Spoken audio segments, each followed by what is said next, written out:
존경하고 사랑하는 전북특별자치도민 여러분, 안녕하십니까? 정읍 제1선거구 환경복지위원회 임승식 의원입니다.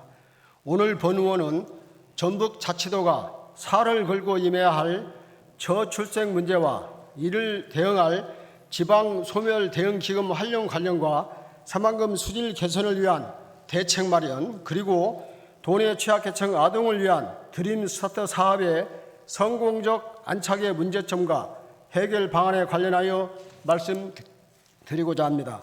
전북 도내 79%가 인구 소멸 위기에 직면한 사실을 아십니까?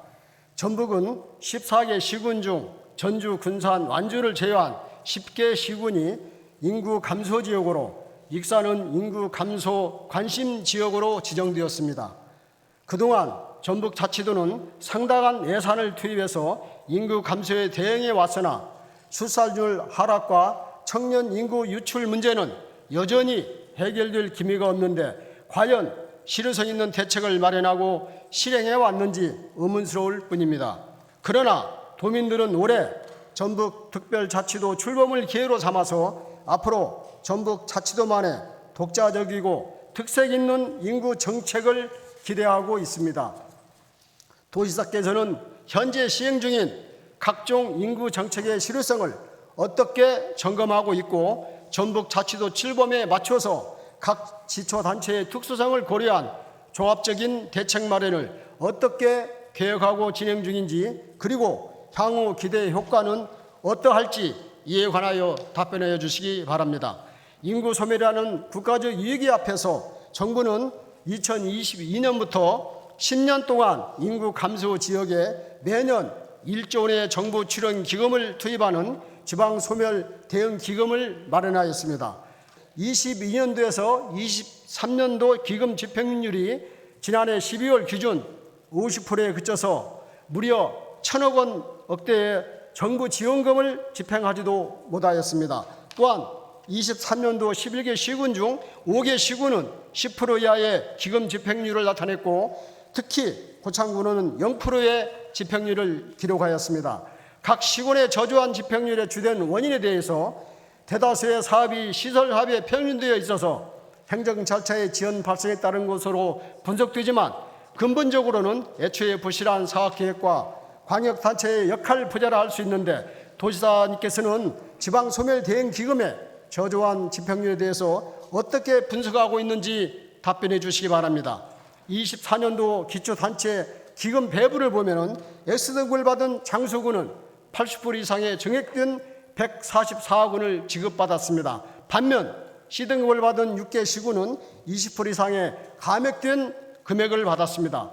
집행률 실적이 차년도 기금 배분에 영향을 미치는데 25년도 재원 확보를 준비하는 전북자치도는 집행률 향상과 평가 등급 상향 조정, 그리고 실효성 있는 사업 발굴을 위하여 어떠한 역할과 대책을 마련하고 있는지 설명 바랍니다. 청년 정책이나 일자리 사업뿐만 아니라 출산, 아동 돌봄, 보육 지원과 같은 보건복지 여건을 개선하는 데 함께 활용되어야 합니다. 그러나 전북특별자치도의 기금 사업을 살펴보면 주로 시설물이나 건축물이나 생활 인프라 구축, 농촌 및 청년 일자리 사업 등에 치중되어 있습니다. 특히 일부 지자체에서 관광선 체험시설 설비나 리모델링 사업 등 단체장의 공학사업의 지방소멸 대응기금을 활용하는 경우가 있는데, 이는 인구 절벽을 극복하자 하는 본 기금의 근본 취지에 부합하는 것으로 생각됩니다. 그나마 올해에는 공공산후조련 건립과 소아외래진료센터 설치 등 필수 의료환경 구축을 복지사업이 신규로 포함되었지만 여전히 미미한 수준에 불과합니다. 저출생과 전쟁을 선포한 경북이나 충북, 경남 등의 타 시도에서는 출산, 돌봄, 교육 등 복지 인프라 구축에 지방소멸 대응기금을 적극적으로 활용하고 있습니다. 지방소멸 대응기금 도입 단계인 지금이 저출산 극복을 10년 이후에 전북 자치의 모습을 결정할 수 있는 적기임을 명심하시고, 이 기금을 적소에 활용할 수 있도록 장기적인 관점에서 특단의 대책 마련이 반드시 필요하다고 보는데, 이에 대한 전북자치도의 계획을 밝혀주시기 바랍니다. 전북자치도 출생지원정책 예산은 23년도에 347억 3,600만 원으로 22년 대비해 35% 증가한 것으로 나타났습니다. 그러나 17개 광역단체 중 한편 대구, 제주, 울산, 강주 다음으로 낮은 규모로 나타나고 있습니다. 전북자치도가 좀 더 가감하고 혁신적인 지원 정책을 마련해서 임신부터 출산, 육아, 교육에 이르기까지 자녀 출산에 비용이 들지 않도록 중장기적인 기반을 구축하고 출산을 희망하는 모든 이들에게 좀 더 적극적이고 지속적인 혜택이 돌아갈 수 있도록 대책 마련이 필요하다고 보는데, 이에 대한 지사님의 견해와 계획을 말씀해 주시기 바랍니다. 현재 전북자치도가 추진하는 출산 및 육아 정책 사업 중 핵심 과제로 추진되는 사업은 어떤 것이 있으며, 이러한 사업들과 함께 지방소멸대응기금을 어떻게 활용할 계획인지 설명해 주시기 바랍니다. 다음은 새만금 수질과 관련하여 질문을 드리겠습니다. 새만금의 성공 여부는 수질에 달려 있습니다.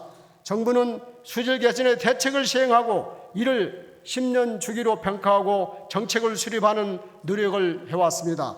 정책을 수립하는 노력을 2021년부터 약 4조 5,800원을 투자했고, 앞으로 2030년까지 1조 6천 원의 예산을 투입할 예정으로 있습니다. 하지만 전문학적인 예산을 투입하고도 수질은 여전히 개선되지 않고 있습니다.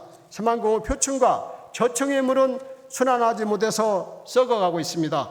이쪽엔 밀도가 낮은 민물이 아래쪽엔 밀도가 높은 바닷물이 자리에 마치 물과 기름처럼 분리된 염분성 청화 현상이 발생하고 있기 때문입니다. 이를 해결하고자 새만금의 해수 유통을 1일 2회로 확대한 지 벌써 3년이나 지났습니다.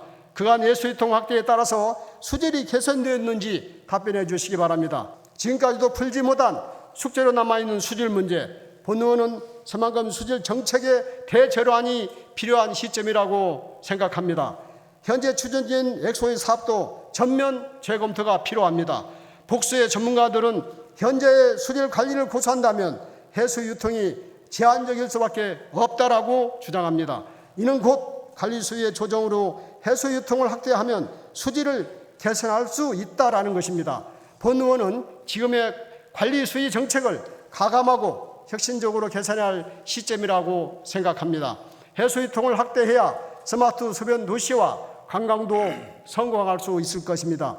해수 유통 확대를 위한 도처안의 보완은 무엇인지 말씀해 주시기 바랍니다. 새만금 수질에 대한 논란이 끊이지 않는 상황에서 새만금 산단이 2차전이 특화 단지로 지정되면서 환경적인 부담이 새로운 문제로 발생했습니다. 공공 폐수 처리장은 일반 폐수의 분해 처리는 가능하지만 고농도 염분 폐수의 처리는 불가능합니다.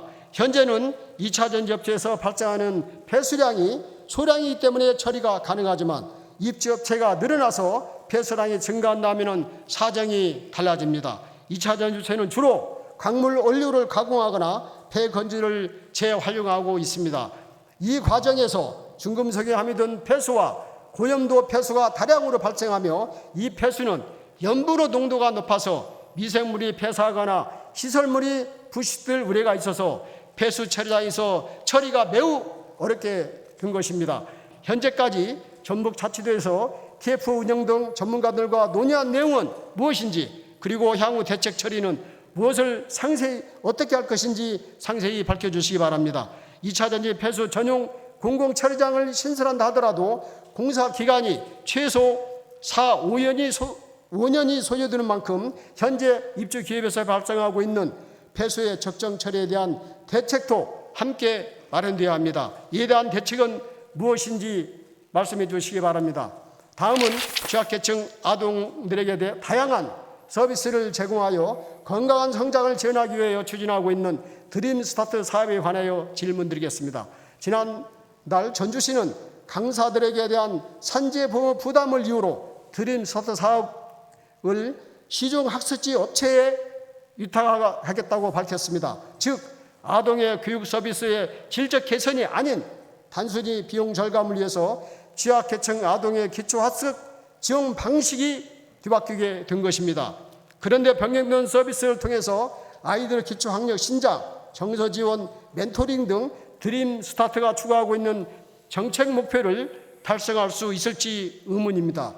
근본 사태는 전주시만의 문제는 아닙니다. 도내 대부분의 지자체가 예산상의 한계로 비용 부담이 덜한 학습지 등을 통해서 교육 사업을 진행 중입니다. 하지만 서비스 대상 아동들의 경우 수준별 학습 지원과 함께 지지자 역할을 할 수 있는 세심한 지원이 필요합니다.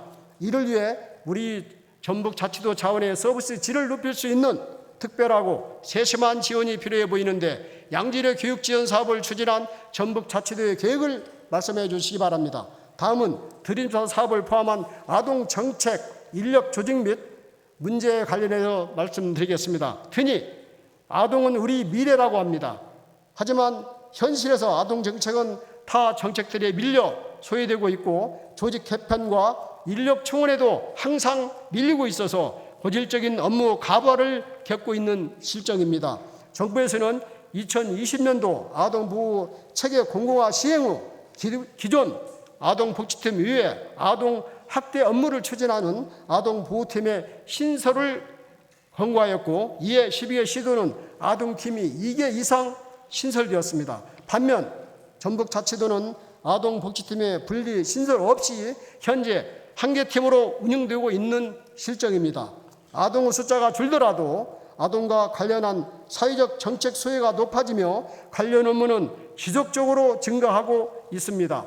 따라서 우리의 소중한 아동을 잘 지키고 보호하기 위하여 적절한 인력 배치를 필수라고 생각하는데 이와 관련해 아동보호팀 분리 증원에 대해 지자체에서는 어떤 계획을 가지고 계시는지 말씀해 주시기 바랍니다. 끝으로 드림스타트 사업의 영유아 중심 지원 정책 강화에 대해 말씀드리겠습니다. 드림스타트 사업은 임산부부터 만 12세 아동 및 가족을 사업 대상으로 명시하고 있지만 사업이 시작된 이후 지금까지 대부분 7세에서 12세 사이의 취약 아동을 주 대상으로 사업이 추진되고 있습니다. 여전히 취약 아동의 중심의 정책이 대부분이고 전북자치도 역시 사례 관리 대상 아동 중 영유아의 비율은 20% 수준에 불과한 실정입니다. 따라서 드림스타트의 목표 달성을 위해서는 영유아 지원 사업을 점진적으로 늘려가야 할 것이라 생각되는데 이에 대한 지사의 계획을 말씀해 주시기 바랍니다.